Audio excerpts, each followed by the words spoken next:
Evening students.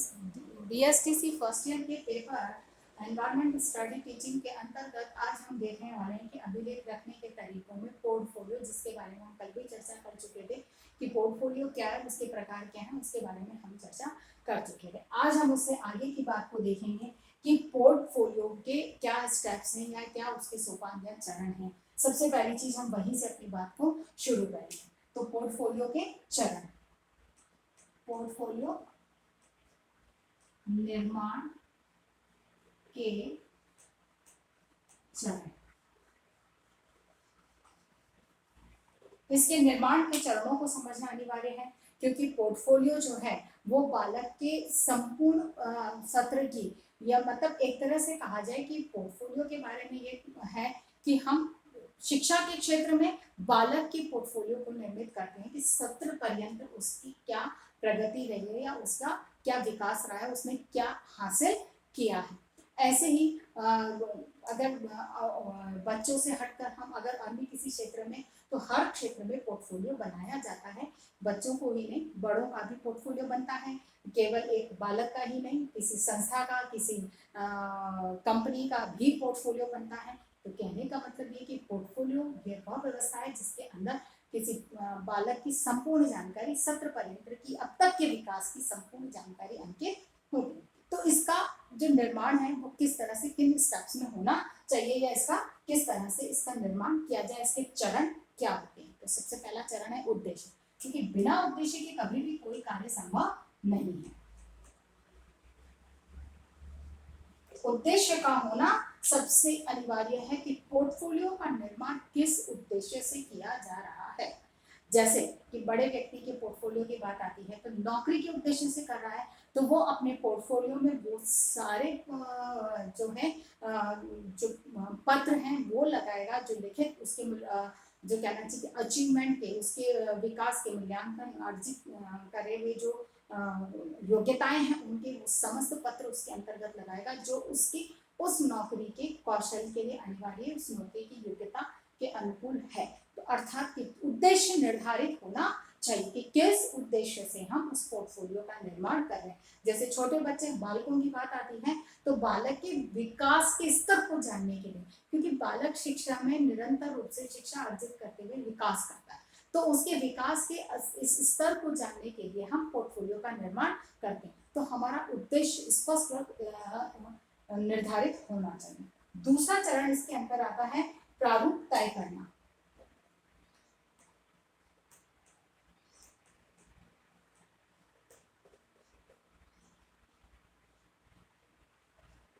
प्रारूप तय करना कि क्या वह किस तरह क्रम में और कैसे, क्योंकि इसके अंदर जैसे प्रारूप है, किस क्या प्रारूप रहेगा, कि सबसे पहले कौन सा कागज लगेगा, क्या लगेगा, उसके बाद कौन सा लगेगा, मतलब कि एक क्रम निर्धारित होगा कि कौन कौन सी चीजें इसके अंतर्गत लगाई जाएंगी, उनमें से भी क्या किस तरह की लगनी चाहिए।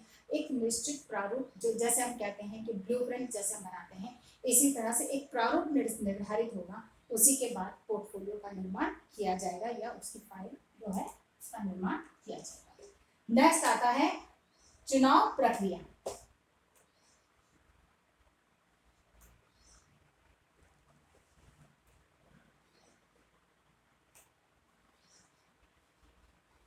चुनाव प्रक्रिया यानी कि यहाँ पर पोर्टफोलियो के लिए चुनाव किया जाएगा, कि जैसे हमने कहा कि हमने प्रारूप निर्धारित किया, तो अब इस प्रारूप के अंदर अब हम क्या तय करेंगे कि कौन कौन सी प्रविष्टियां उसके अंदर हमें रखनी है। जैसे हमने कहा कि हमारा उद्देश्य के बालक की लेखन क्षमता की जानकारी हासिल करना है या उसका उससे संबंधित पोर्टफोलियो तैयार करना है, तो इसी उद्देश्य के अनुसार हम इसका जो है प्रारूप तैयार करेंगे कि उसके अंदर कौन किस किस तरह की लेखन क्षमता को जांचने के लिए क्या क्या किस किस प्रकार की जो दस्तावेज या पत्र हैं वो उसके अंतर्गत रखे जाने चाहिए और किस क्रम में रखे जाने चाहिए। फिर जब चुनाव की बात आती है, हम ये प्रारूप तैयार करेंगे तब हम चुनाव करते हैं। फिर जैसे हमने कहा कि हमने प्रारूप में पहले तय किया कि हम बालक की पहले निबंध लेखन पत्र लेखन की क्षमता को देखेंगे, फिर बाद में निबंध लेखन की क्षमता को देखेंगे, फिर हम बालक की कविता लेखन की क्षमता को देखेंगे, कहानी लेखन की क्षमता को देखेंगे और फिर कविता लेखन। हमने ये प्रारूप तय किया। अब हम चुनाव करेंगे कि कौन सी, जैसे पत्र लेखन सबसे पहले हमको लगाना है, तो हम ये तय करेंगे कि कौन सा पत्र, जो बालक ने जितने पत्र लिखे हैं उनमें से कौन सा पत्र सर्वश्रेष्ठ है जिसको वहां पर स्थान दिया जाए। उसके बाद में हमने कहा कि निबंध लेखन हमने तय किया, तो अब हम उसके जितने लिखे गए निबंध है उनमें से सर्वश्रेष्ठ निबंध का चुनाव करेंगे। तो यहाँ पर बालक भी और अध्यापक भी ये तय करेगा कि कौन सा उसका सर्वश्रेष्ठ है। बालक भी तय करेगा कि कौन सा मेरा सर्वश्रेष्ठ लिखा गया है, उसको मैं वहां पर स्थान दूंगा। तो इस तरह से उसका चुनाव किया जाता है। फिर रख रखाव,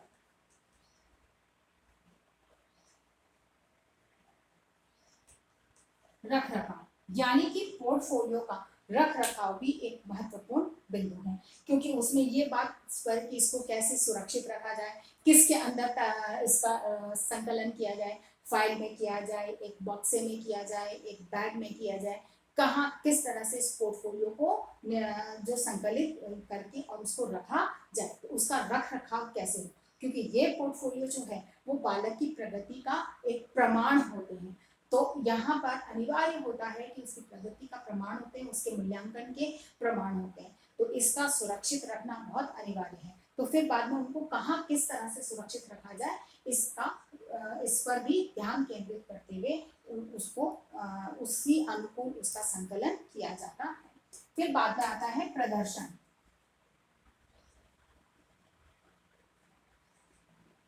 प्रदर्शन, अब प्रदर्शन में क्या आता है कि कैसे उपलब्ध कराया जाए, क्योंकि कैसे और किसको कहाँ किस तरह से किसको प्रदर्शित, जैसे कि कहाँ प्रदर्शित करना है, अगर देखना है तो कैसे उपलब्ध कराया जाए, किस तरह से उसका देखा जाए, किस तरह से उसको दिखाया जाए, उसका प्रदर्शन कैसे किया जाए, ये भी एक स्ट्रेटेजी निर्धारित होनी चाहिए। जैसे मुझे देखना है तो मुझे ये तय करना होगा कि अमुक बालक का पोर्टफोलियो मुझे देखना है, तो इसकी उपलब्धता मुझे कैसे होगी, तो मैं उसी सोर्स को पकड़ूंगी और उससे बहुत चीज मांग कर मतलब वो पोर्टफोलियो उससे मैं प्राप्त करूंगी।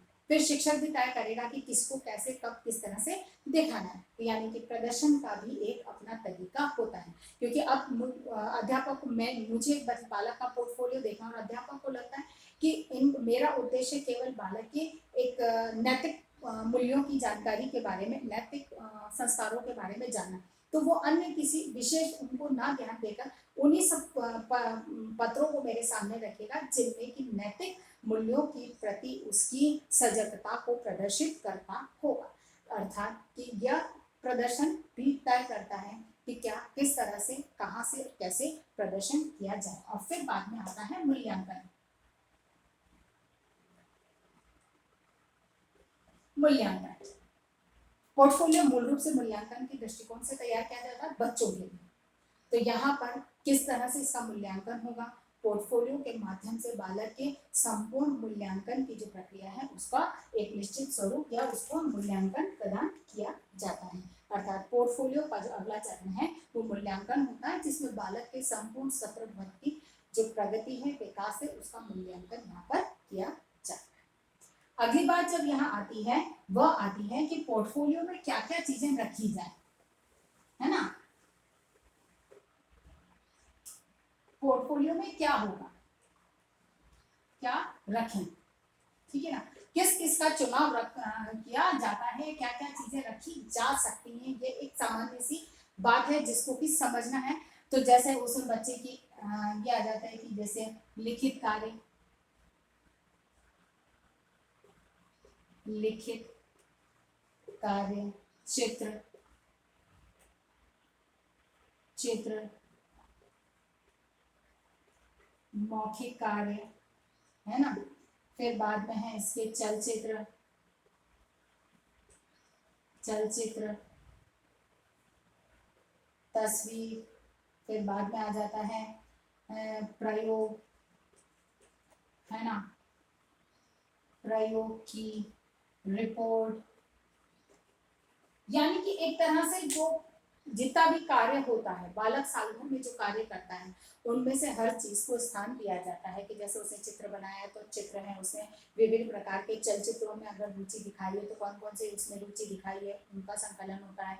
उसने कोई निबंध लेखन वगैरह किया है तो उसका संकलन होता है। मौखिक दृष्टिकोण से उसने किस तरह से प्रस्तुति दी है तो उसके परिणामों को संकलित किया जाता है। खेल कूद में है, कभी अन्य सांस्कृतिक गतिविधियों वगैरह में है, मतलब कि उसके जिन जिन कार्यों में, यानी कि इसको एक शब्द में कहें तो बालक ने जिस कार्य में जैसे जैसे भाग लिया और जैसे जैसे उसने प्रदर्शन किया है उसी के अनुकूल उसका संकलन या उसको वहां पर स्थान दिया जाना चाहिए। अगली बात इसके अंतर्गत आती है पोर्टफोलियो के लाभ क्या है।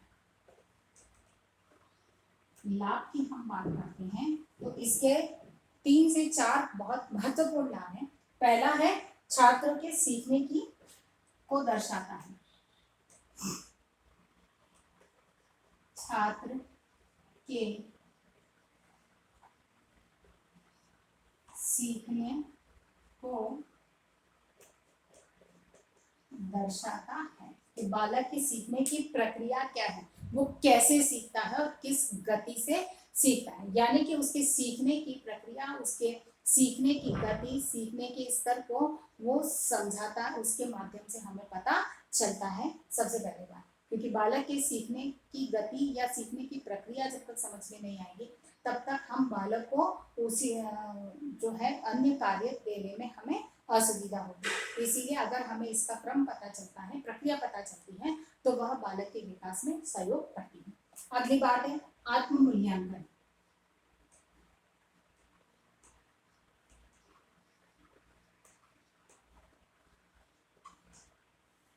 आत्म मूल्यांकन की बात आती है तो यहाँ पर पोर्टफोलियो का अगला लाभ यह है कि शिक्षक और छात्र दोनों को अपना मूल्यांकन के अवसर मिलते हैं। छात्र को तो अपने मूल्यांकन के अवसर मिलेंगे ही, क्योंकि उसके अंदर छात्र के द्वारा किए गए कार्यों का ही कार्यों के प्रपत्रों का ही संकलन होता है। लेकिन अब आप कहेंगे कि अध्यापक का, तो अध्यापक का मूल्यांकन भी होता है कि अध्यापक को अपने द्वारा अपने निर्देशन में छात्र के द्वारा किए गए कार्यों का पता चलता है, अर्थात उसको अपने निर्देशन क्षमता का मूल्यांकन करने का अवसर मिलता है। अगली बात इसमें है गहन अवधारणाओं को समझने में सहायता। गहन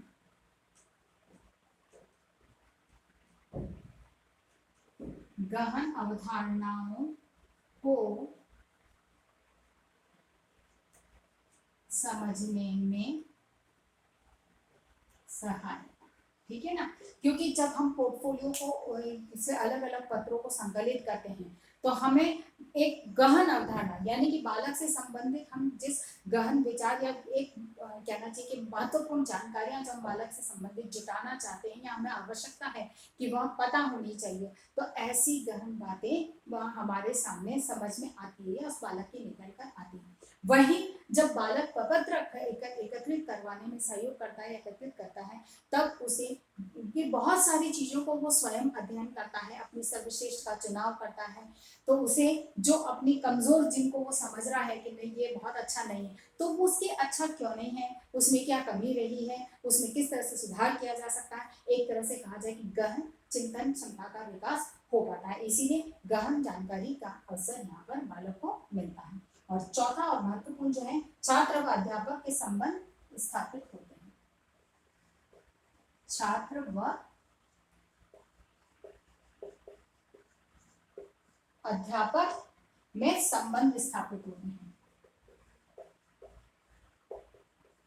ठीक है ना। छात्र व अध्यापक में संबंध स्थापित होते हैं क्योंकि दोनों एक दूसरे के सहयोग से उस पोर्टफोलियो का निर्माण करते हैं, प्लस दोनों उसमें बालक को भी अपनी प्रगति का जब स्पष्ट रूप से सामने दिखाई देता है तो वो शिक्षक के प्रति एक उस शिक्षक के निर्देशन में कार्य करता है, शिक्षक की सलाह से कार्य करता है, शिक्षक के विचार के अनुसार या अपने विचारों के अनुसार शिक्षक को उससे संबंधित विचारों से अवगत कराता है, तो शिक्षक उसके अनुकूल उसे उस तरह से निर्देशन प्रदान करते हैं, तो एक दूसरे के विचारों को समझना जानने का अवसर मिलता है, जिससे दोनों के मध्य घनिष्ठ संबंध स्थापित होते हैं। और शिक्षण प्रक्रिया के जो है उसमें सबसे अनिवार्य है कि शिक्षक और छात्र के मध्य घनिष्ठ संबंध हो, जिससे कि शिक्षण प्रक्रिया को प्रभावी और रोचक बनाया जा सकता है, उसके संपूर्ण लाभ प्राप्त हो सकते हैं।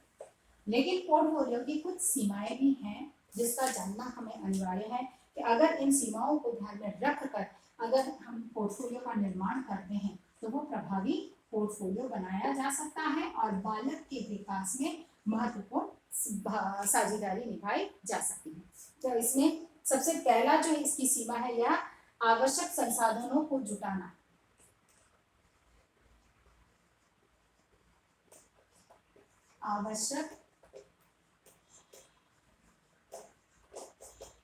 आवश्यक संसाधनों को जुटाना। यहाँ सबसे बड़ी समस्या इसी चीज की है कि आवश्यक संसाधनों को जुटाया कैसे जाए, क्योंकि हर समय हर संसाधन सुगमता से उपलब्ध नहीं होता है। जैसे कि बालक ने निबंध लिखा, अब उसका सबसे पहला ही निबंध सबसे श्रेष्ठ था और उसने लापरवाही में उसको कहीं भी रख दिया, तो अब उसकी लेखन क्षमता के उद्देश्य से हम पोर्टफोलियो तैयार कर रहे हैं, तो अब उसको जुटाना कहाँ से। तो ऐसे ही संसाधन जुटाना इसमें कठिन समस्या होती है। दूसरा है उपलब्ध संसाधनों का सदुपयोग।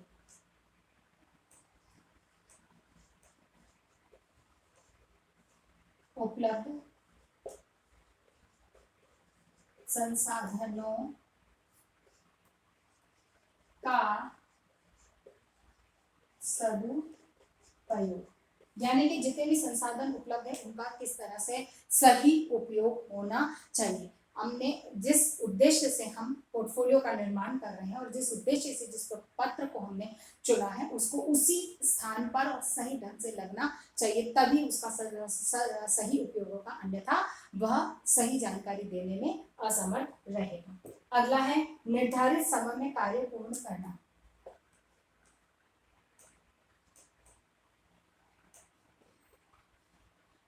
निर्धारित समय में कार्य पूर्ण करना। सबसे बड़ी चुनौती यही है कि निर्धारित समय में कार्य पूर्ण करने में समस्या हो सकती है, होती है, क्योंकि निर्धारित समय में किसी भी कार्य को, क्योंकि प्रपत्र को जुटाना, उसके अनुकूल इसको पूरा तैयार करना, मूल्यांकन करना, रिपोर्ट तैयार करना, ऐसे में समय अधिक लगता है। इसीलिए सबसे बड़ी चीज प्रपत्रों को जुटाना ही, संसाधनों को जुटाने में ही बहुत अधिक समय लग जाता है, इसीलिए निर्धारित समय सीमा के अंदर इसको पूर्ण करने में समस्या आती है। फिर बात में है प्राथमिक कक्षाओं के विद्यार्थियों के द्वारा लिया जाने वाला समय। प्राथमिक कक्षा के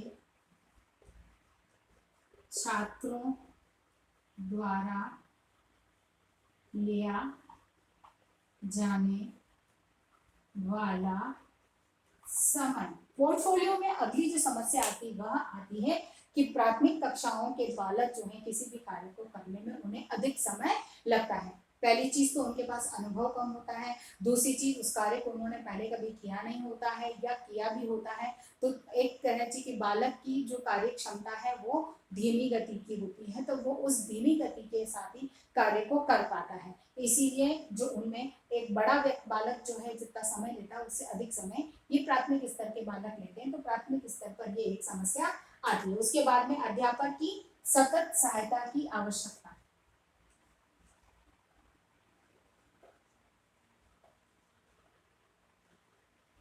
अध्यापक की सतत सहायता, क्योंकि यहाँ पर बहुत अनिवार्य है कि अध्यापक का सतत सहायता छात्र को मिलती रहे या निरंतर रूप से उसका सहयोग प्राप्त हो।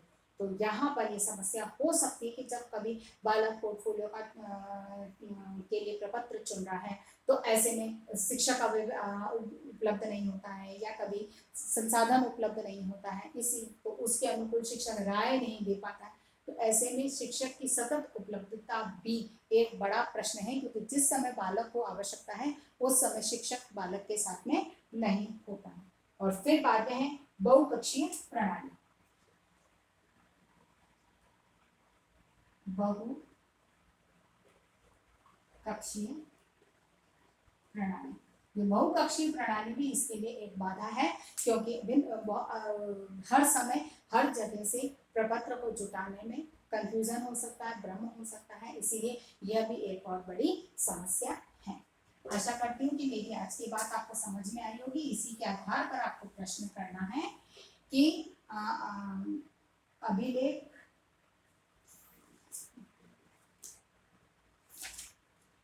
अभिलेख लिखने,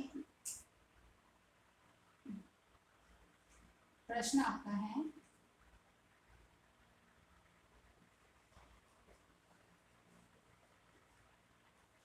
अभिलेख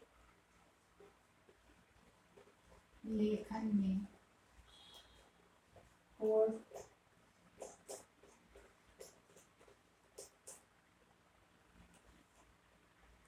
पोर्टफोलियो की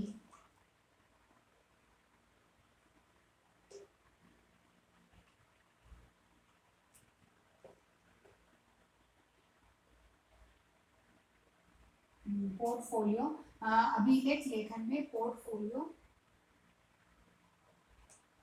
की